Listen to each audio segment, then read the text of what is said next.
Queridos, boa noite.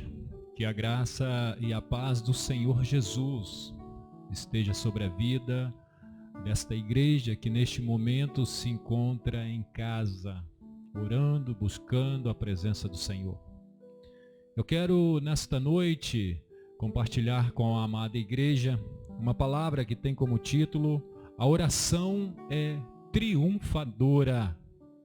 E eu creio, amados, que neste momento que estamos vivendo, neste momento da história que está acontecendo, porque não é um momento único, se nós olharmos ao passado, nós vamos ver que o mundo viveu grandes epidemias, como por exemplo, a gripe espanhola, que logo depois da Primeira Guerra Mundial, os soldados saíram da guerra com as suas imunidades baixas, e ela se espalhou, essa pandemia da gripe espanhola, e ali ceifou milhares e milhares de vidas.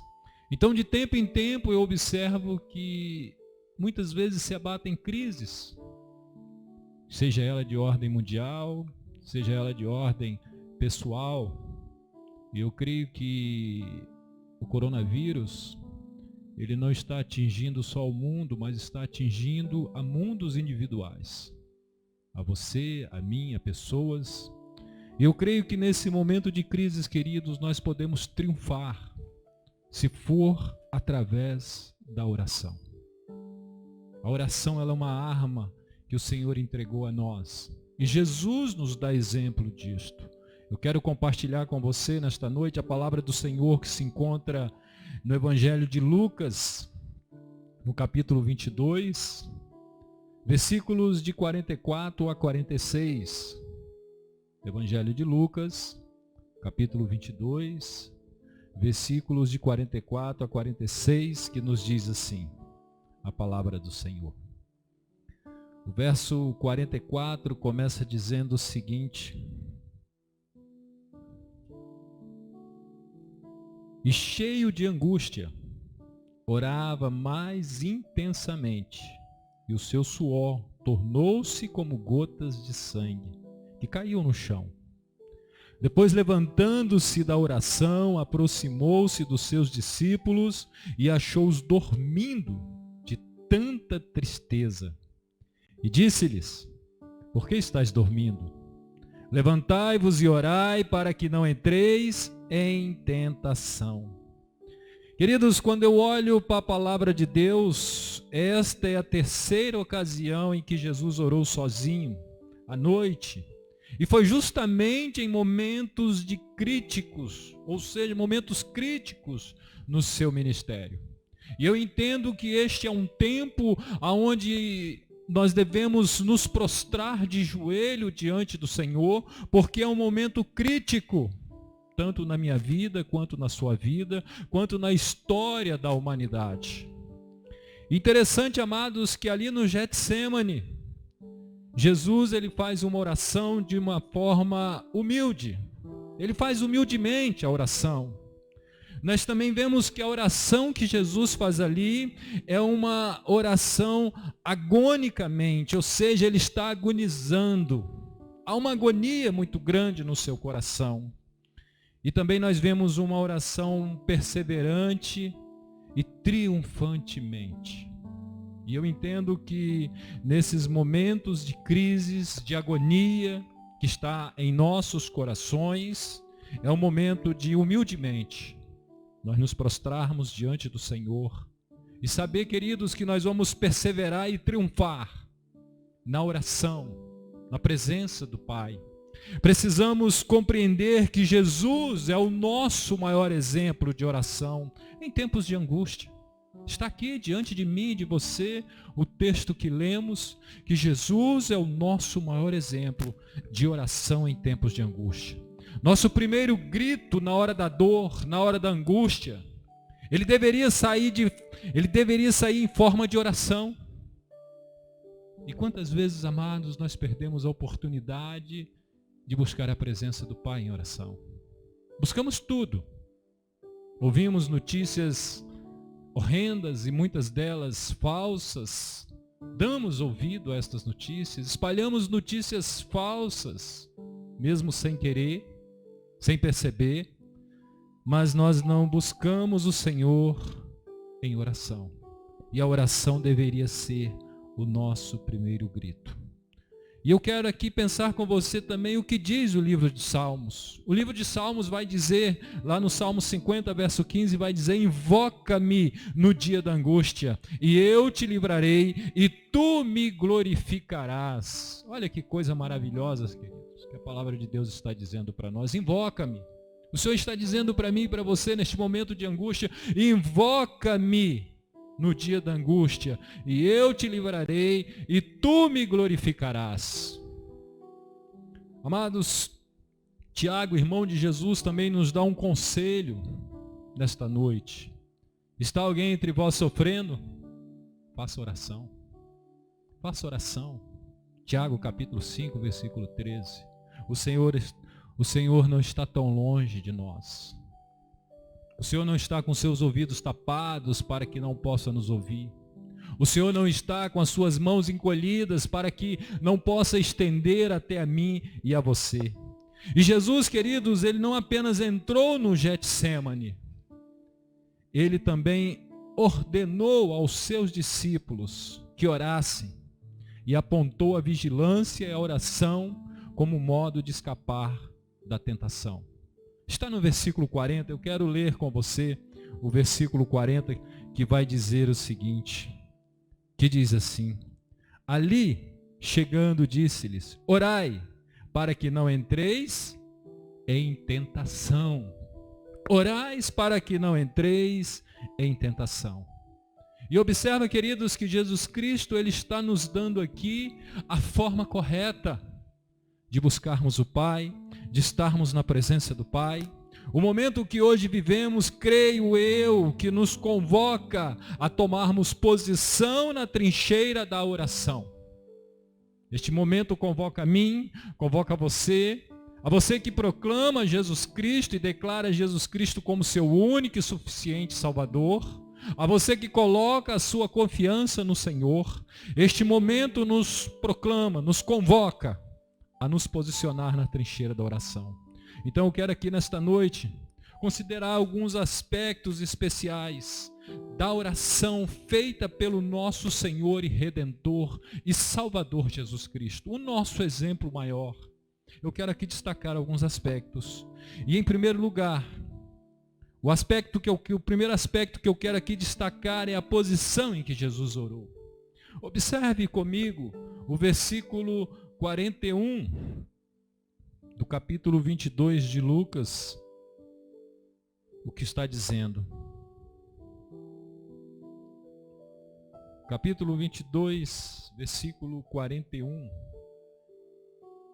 A palavra de Deus está dizendo: e afastando-se deles a uma curta distância, e ajoelhando-se, orava. Queridos, observe que o Deus eterno, o Criador do universo, o grande eu sou, a luz criadora de todas as coisas, o sustentador da vida, aqui nesta passagem Jesus está de joelhos com o rosto em terra. E se eu olhar para dentro dos evangelhos sinóticos, como por exemplo Mateus e Marcos também, lá em Mateus 26, 39, vai estar registrado: Jesus prostrou-se sobre o seu rosto em terra. E em Marcos capítulo 14, verso 35 diz: prostrou-se em terra. E Marcos 22, 41 também vai dizer: e pôs-se de joelhos. Observe, amados, que o Rei da Glória está prostrado humildemente aos pés do Pai. E me vem uma pergunta: por que Jesus está prostrado?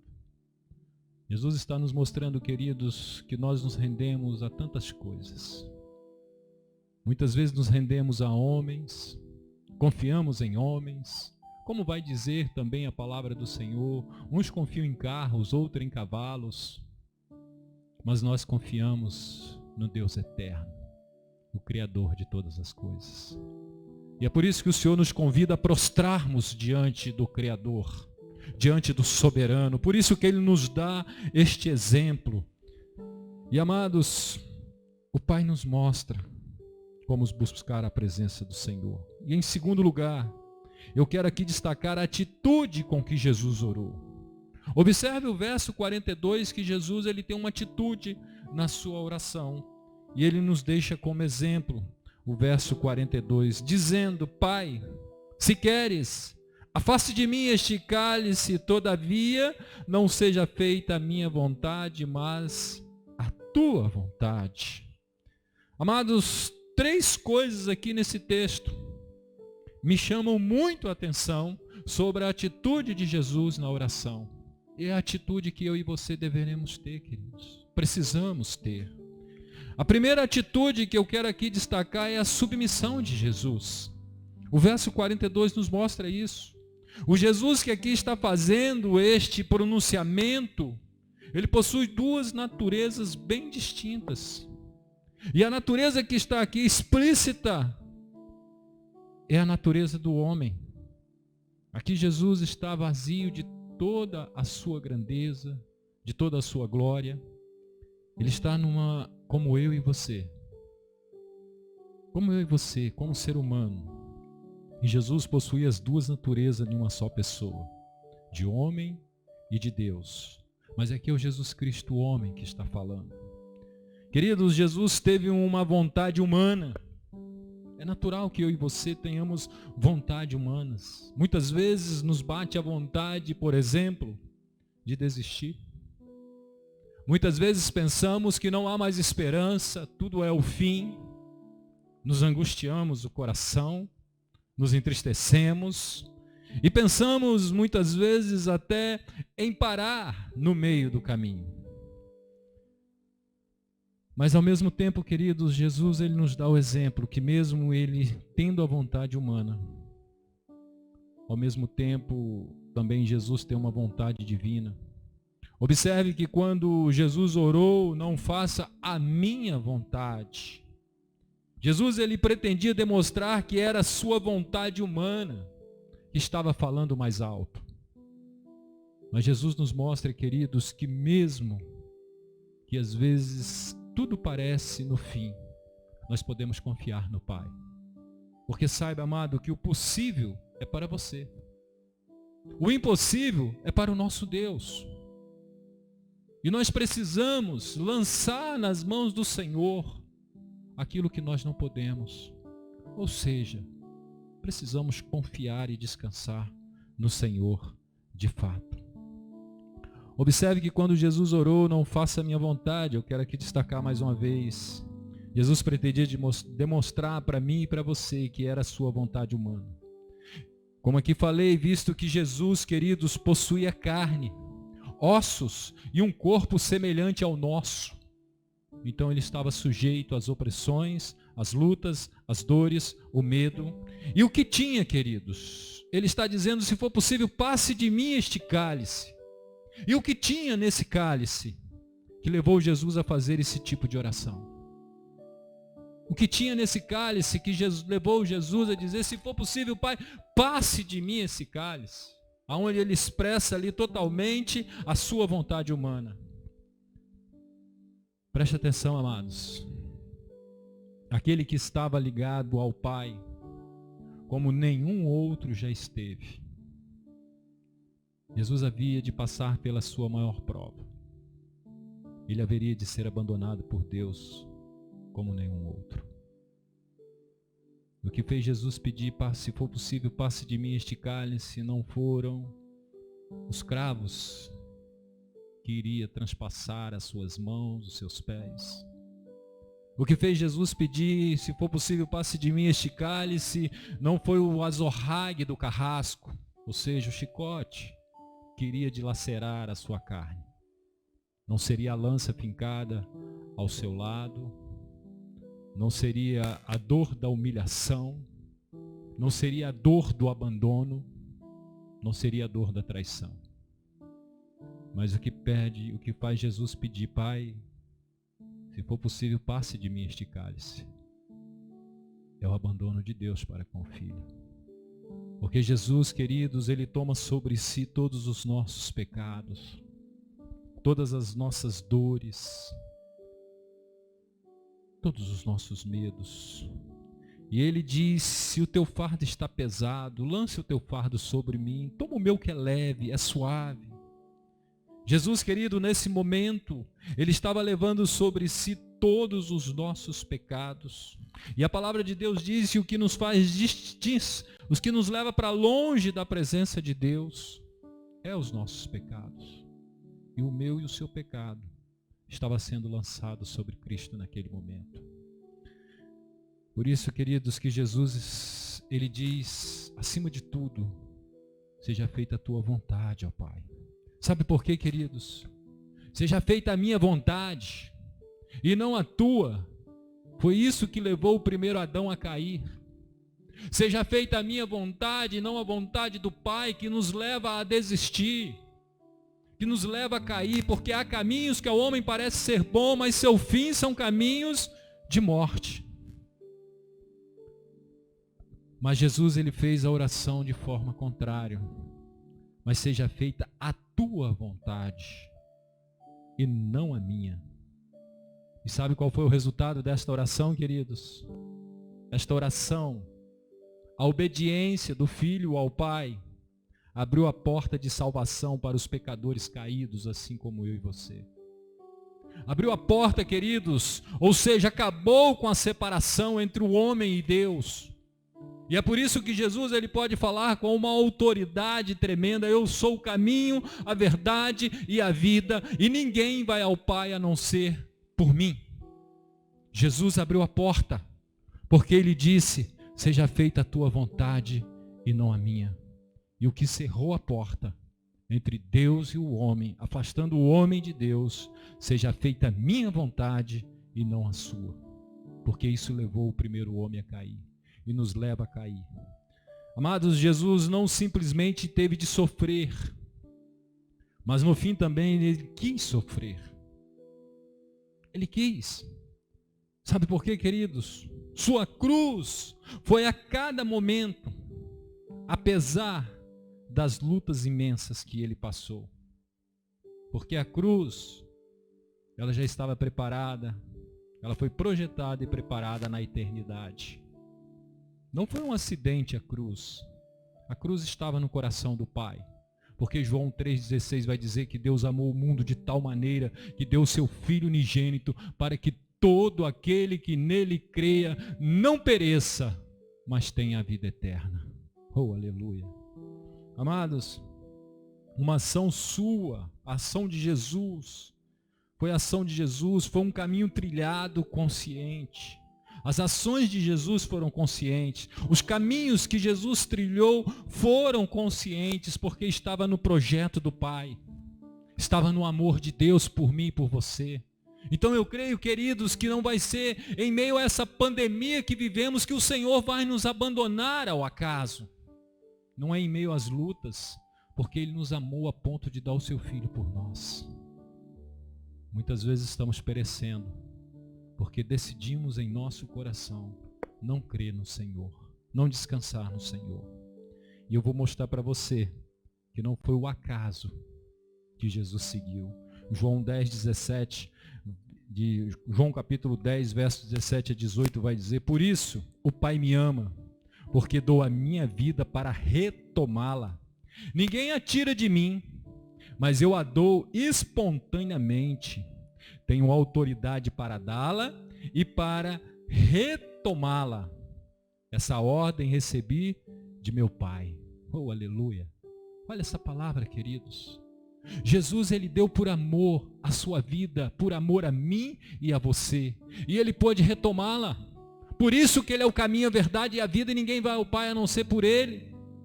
Por isso ele é o único que morreu, que ressuscitou, que vive e reina para toda a eternidade. E João capítulo 17, verso 19 diz assim: e por eles me santifico, para que também eles sejam santificados na verdade. Queridos, todo aquele que vai a Cristo, porque Cristo é a verdade, oh aleluia, Ele é o caminho, Ele é verdade, Ele é vida. Por isso Ele diz que Ele se santificou, para que nós sejamos santificados através dEle. Porque Ele é a verdade. A palavra santo significa separado.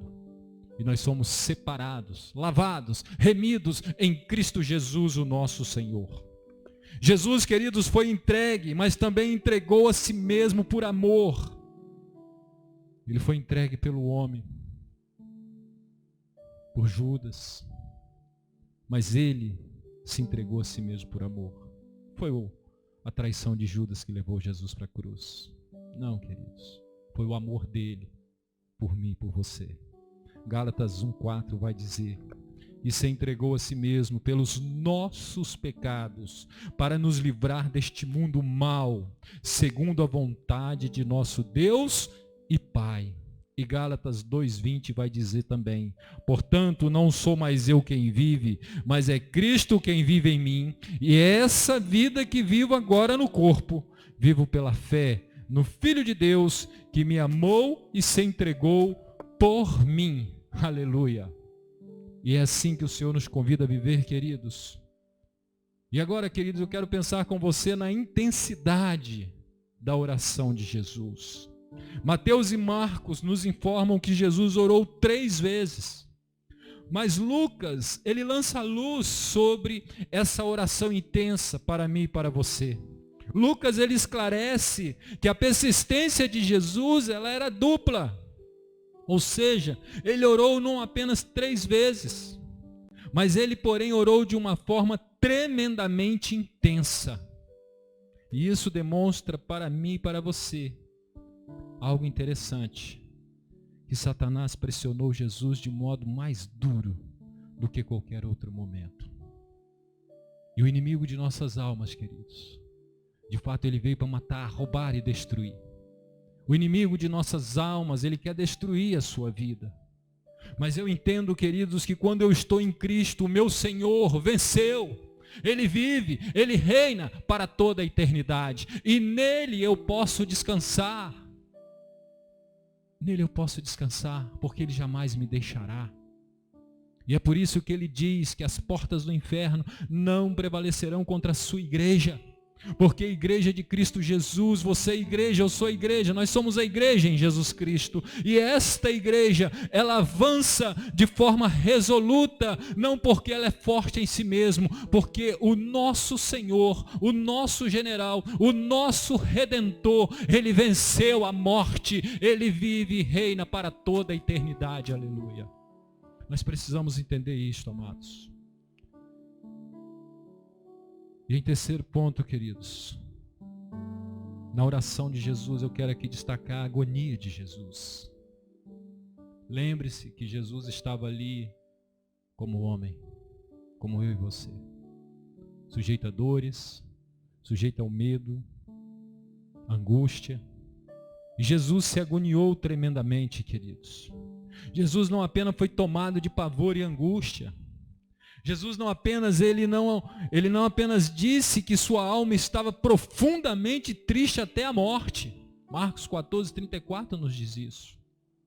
A alma, o ser de Jesus, estava profundamente triste até a morte. Amados, mas Lucas, como médico, ele registra no verso 44 o resultado da agonia de Jesus. No capítulo 22, versículo 44, vai dizer assim: e cheio de angústia, orava mais intensamente, e o seu suor tornou-se como gotas de sangue que caíam no chão. Amados, a ciência médica, ela denomina este fenômeno que estava acontecendo com Jesus de soar gota de sangue. Ela dá o nome de diapedese. Diapedese chama-se esse fenômeno. E esse fenômeno é causado por uma violenta comoção mental. Ou seja, por um estresse tão profundo, uma agonia tão grande na mente, uma opressão tão grande sobre a mente, que os poros dilatam a ponto do sangue se esvair. E foi este o ponto culminante do sofrimento de Jesus, a sombra da cruz. O homem se perdeu no jardim, O pecado entrou na vida minha e sua, da humanidade, no jardim do Éden. E o sangue precisou começar a ser derramado no jardim para poder restaurar, trazer este homem de volta à presença de Deus. E queridos, e foi este o ponto culminante do sofrimento de Jesus, a sombra da cruz. A cruz para mim e você não é um instrumento de dor, não é um instrumento de morte, mas a cruz vazia, para mim e para você, ela representa vida, e vida em abundante. Mas para Cristo foi instrumento de dor, de agonia e de angústia. Porque foi ali, queridos, que ele verteu o mais puro sangue, para nos purificar de todo pecado, porque a palavra de Deus nos diz que o sangue de Cristo nos purifica de todo pecado, aleluia. E foi ali que ele nos reconciliou com o Pai. Mas para Jesus foi o momento que o Pai se virou para ele. Isto foi agoniante, amados. Em terceiro lugar, queridos, eu quero aqui mostrar a intimidade na oração de Jesus. Jesus tinha intimidade com o Pai. E o Pai nos chama para a mesma intimidade. O evangelista Marcos diz que Jesus orava e dizia, Abba, Pai. Marcos 14:36. Esse termo é um termo aramaico, que significa meu pai ou papai. Isso denota, queridos, para mim e para você nesta noite, intimidade, confiança, familiaridade de Jesus com o Pai. Jesus fala a Deus como uma criança fala ao seu Pai. Que coisa maravilhosa, queridos. E é a esta intimidade que o Senhor nos convida a ter com Ele. A intimidade de pai para filho, de filho para pai. Porque todo aquele que confessa Jesus Cristo como Senhor e Salvador é feito filho de Deus através de Jesus Cristo. E o Senhor nos convida a ter esta intimidade.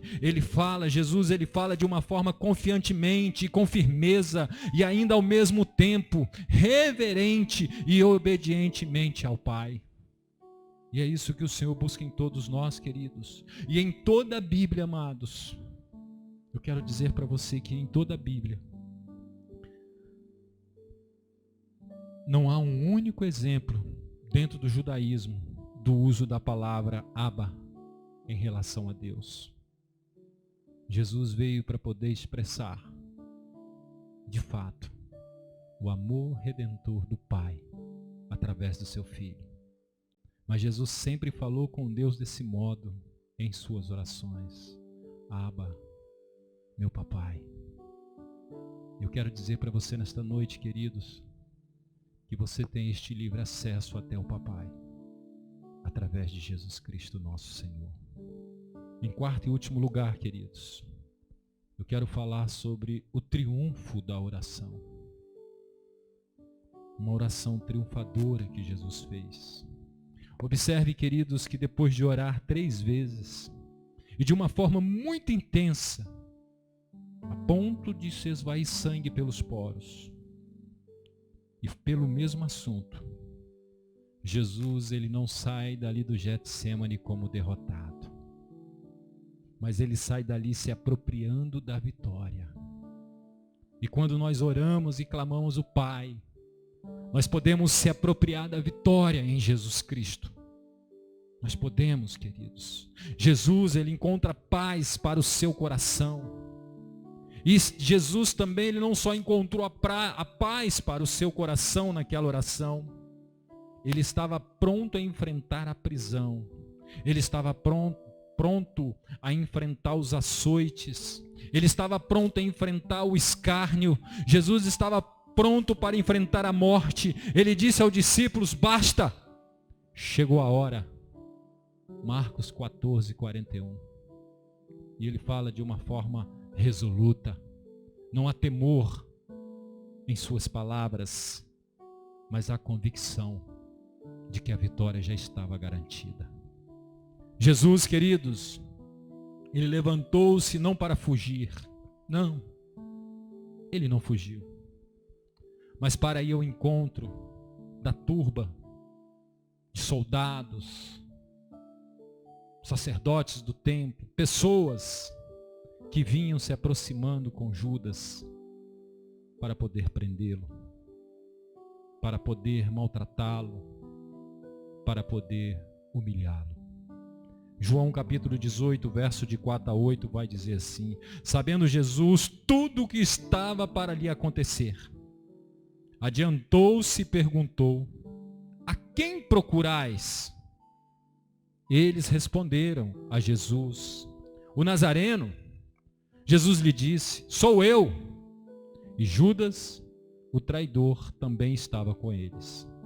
Quando Jesus lhe disse: sou eu, afastaram-se e caíram por terra. Então Jesus lhe perguntou mais uma vez: a quem procurais? Eles responderam: a Jesus, o Nazareno. Jesus lhe respondeu: já vos disse que sou eu. Se é a mim que procurais, deixai estes ir embora. Queridos, aqui está um exemplo muito grande de cuidado. Não foram aqueles homens que prenderam Jesus. Não foram os cravos que prenderam Jesus. Não, queridos. Foi o amor dele por mim e por você. Porque o texto diz, queridos, que quando Jesus falou, se identificou: eu sou eu. A Bíblia está dizendo aqui, o verso 6 do capítulo 18 de João, quando Jesus lhe disse: sou eu, afastaram-se e caíram por terra, não resistiram à presença do Eterno. Então, queridos, Jesus não está numa cruz, moribundo, cabisbaixo. A cruz está vazia. A cruz hoje é sinal de vida. E isso nos mostra, queridos, que nós temos o livre acesso ao Pai através de Jesus Cristo.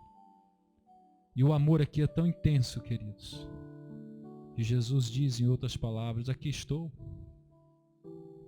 me leve, mas deixe estes que estão comigo ir embora.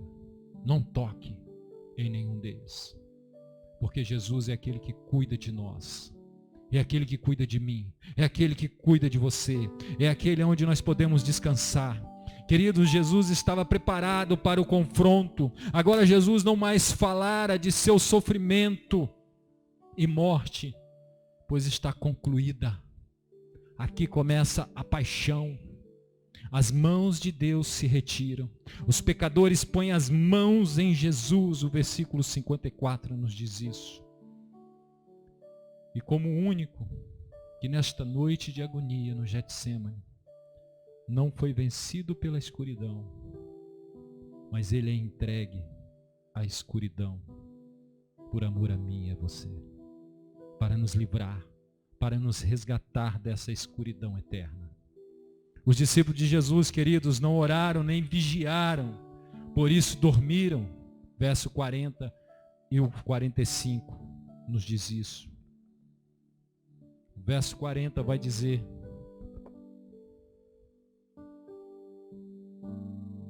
ali chegando, disse-lhes: orai, para que não entreis em tentação. E o verso 45 diz: depois, levantando-se da oração, aproximou-se dos seus discípulos e achou-os dormindo de tanta tristeza. Por que não oraram, queridos? Caíram em tentação e fugiram. Por que não oraram? Negaram a Cristo. Por que não oraram? Abandonaram os seus princípios. E é por isso, queridos, que o Senhor te convoca nesta noite a ser um soldado na trincheira da oração. É na oração que nós encontramos força.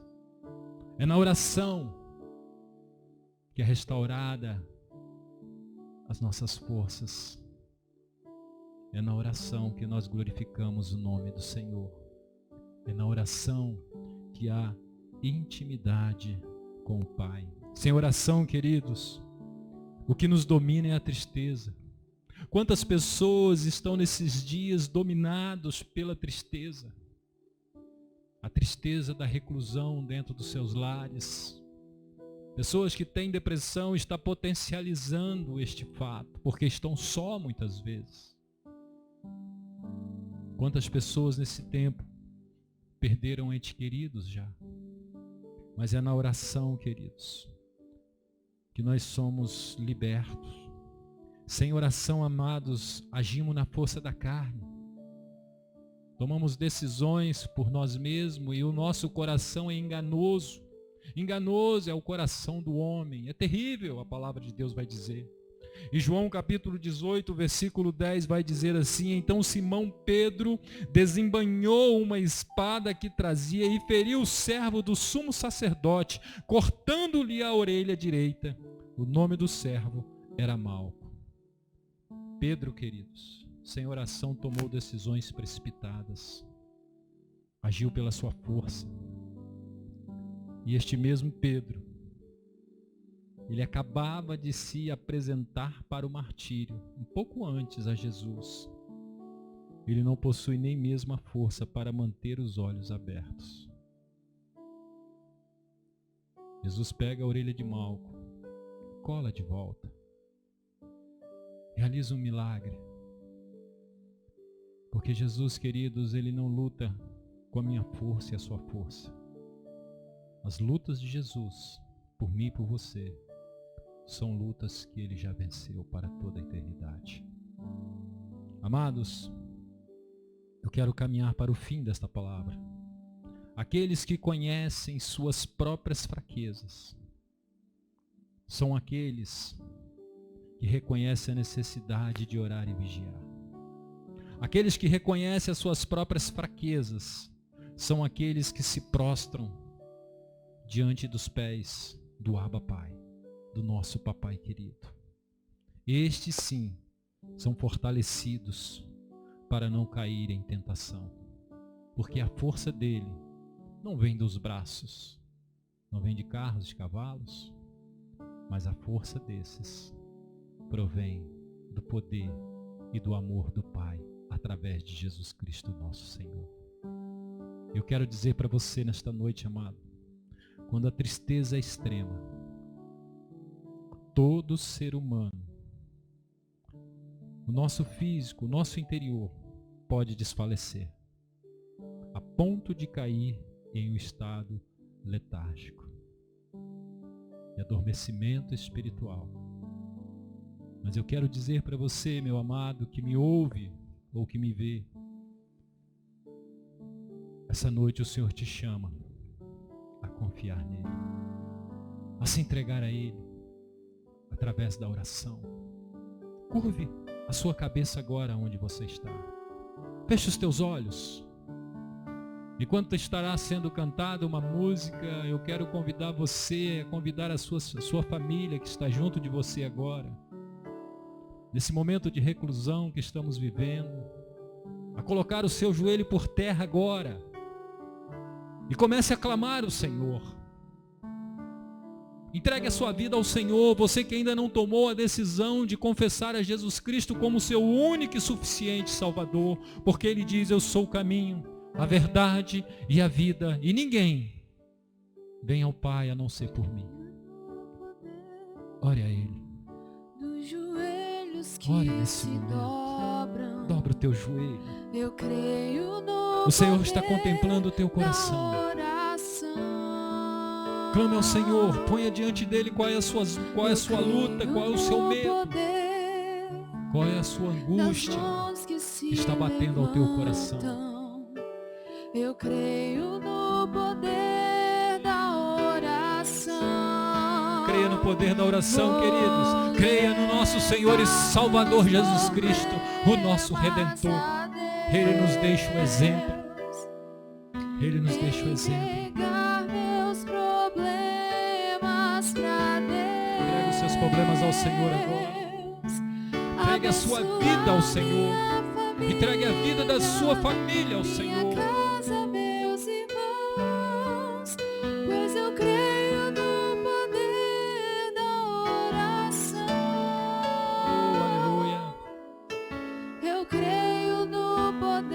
Opera, Espírito Santo de Deus, nos corações. Eu quero orar por você agora nesse momento. Bendito Deus, soberano Senhor. Pai, santo, santo, santo é o teu nome.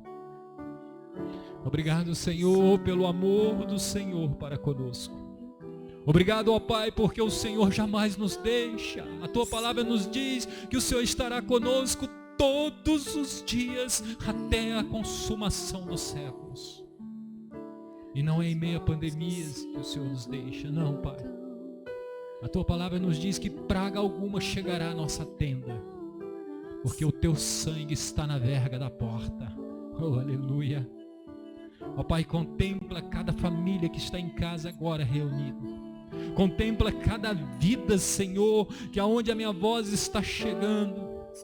Contempla cada um desses corações. Ministra esses corações. Traz salvação, Pai, sobre aquela vida que neste momento te confessa como o único e suficiente Salvador da vida dela. Escreva este nome no livro da vida, Pai, e que a tua salvação e a alegria do Senhor possa adentrar a este coração. Que o teu Santo Espírito revele o amor, a graça redentora do Senhor a este coração. Ó Pai querido, contempla aquela vida que está passando neste momento de luta, de medo, de depressão. Traz, Senhor, o alento a este coração. Libera sobre esta vida, Senhor, ousadia, Senhor. Libertação, cura, restauração, Pai. Nós clamamos o milagre do Senhor, porque a tua palavra nos diz que os milagres nos seguirão, Senhor, como sinal do teu amor. E eu lhe peço, Pai, manifesta a cura nesta vida, nesta família agora, no nome de Jesus. E que nenhuma praga, Senhor, chegue a estas tendas, ó Pai, porque em Ti confiamos, e em Ti, Senhor, elevamos a nossa vida e a nossa voz, porque sabemos que santo, santo, santo é o Senhor, e nós somos mais do que vencedores em Cristo Jesus, o nosso Redentor. Obrigado, Pai, por esta palavra, e que esta palavra chega ao mais escondido de cada um dos corações, e ali trazendo vida, restauração e libertação, no nome de Jesus. Que Deus assim abençoe a você, a sua família, a todos que com você estão neste momento. Que Deus assim abençoe a Igreja de Cristo Jesus, que se reúne em Conceição do Castelo e em toda parte deste mundo, no nome de Jesus. Fiquem na paz do Senhor. Amém e amém. Glória a Deus.